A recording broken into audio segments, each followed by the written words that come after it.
मुझे साधना करते हुए 1 साल से थोड़ा ज्यादा हो गया है और मैं देख रहा हूं कि जैसे जैसे साधना गहरी हो रही है, सांसारिक उलझनें भी गहरी होती जा रही हैं और सामाजिक उलझनें भी गहरी होती जा रही हैं,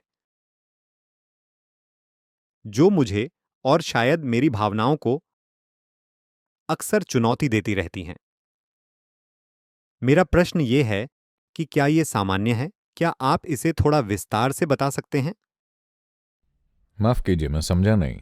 जैसे जैसे आपकी साधना गहरी हो रही है वैसे वैसे समाज का दबाव भी गहरा हो रहा है। समाज का दबाव नहीं, बल्कि समाज के साथ उलझाव, या फिर समाज से जुड़ी उलझनें, या कहें सांसारिक उलझनें।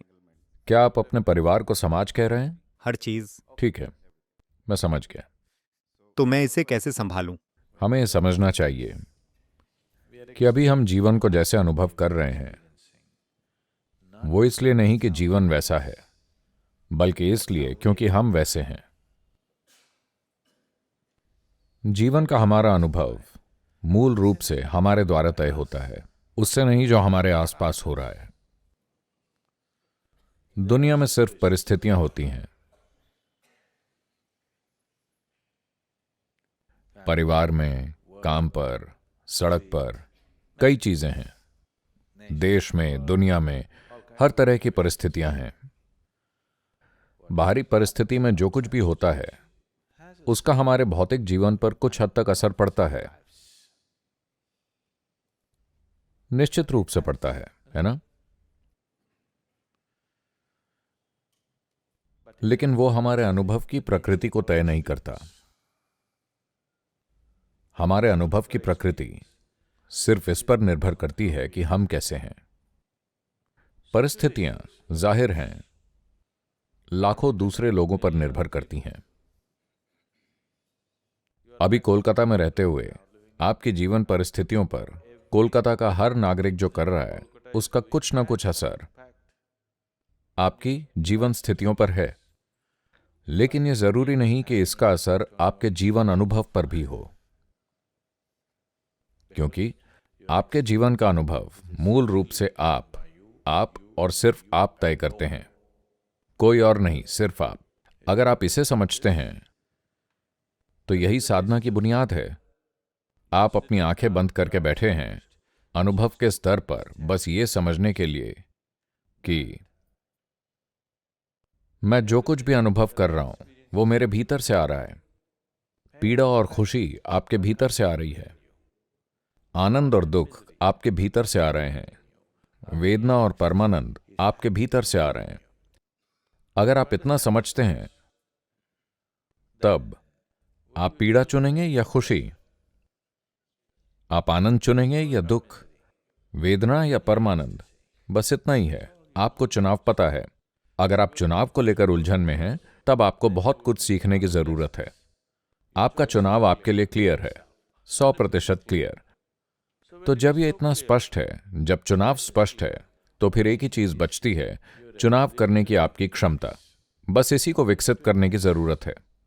अगर आपको नहीं पता कि क्या चुनना है तब यह और मुश्किल हो जाएगा। Your choice is 100% clear, only to be able to choose. साधना का उद्देश्य यही है, इसे खोना नहीं है बल्कि इसे वापस पाना है। यानी आप ये चुनने में सक्षम हैं कि अभी आपके भीतर क्या होना चाहिए, दुख या आनंद, वेदना या परमानंद, पीड़ा या खुशी।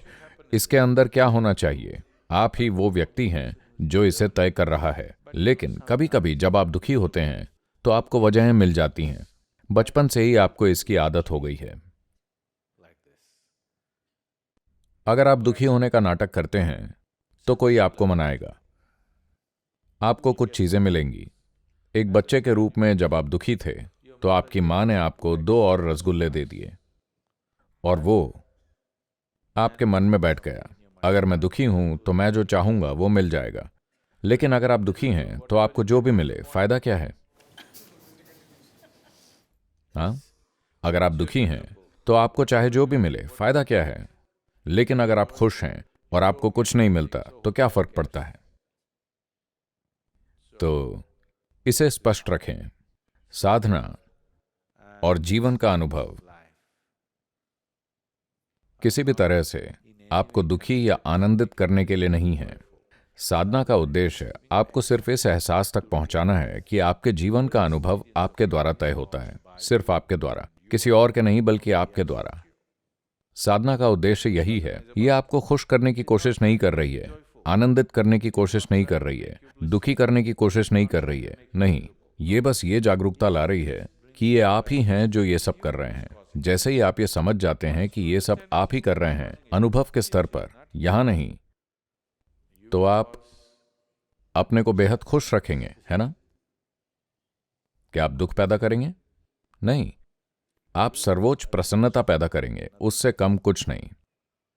हर किसी के जीवन में यह महत्वपूर्ण है कि आपके लिए जो भी समय संभव हो, साल में 1 सप्ताह या साल में 15 दिन या जो भी हो, साल में 2 बार या जितना भी मिले, आपको कुछ समय अपने पर निवेश करना ही चाहिए, सिर्फ इस प्राणी पर। यह बहुत महत्वपूर्ण है। अपने करियर के लिए नहीं, परिवार के लिए नहीं, इसके या उसके लिए नहीं, सिर्फ इस प्राणी के लिए कम से कम थोड़ा समय हर साल देने से आपको बहुत फायदा मिलेगा। अगर आप इसमें निवेश नहीं करते तो हमेशा ठहरा ही रहेगा। निवेश के बिना कोई लाभांश नहीं होता, है ना? शायद पूरा देश आर्थिक उछाल पर हो, लेकिन अगर आपने निवेश नहीं किया है तो आप वहीं ठहरे रहेंगे।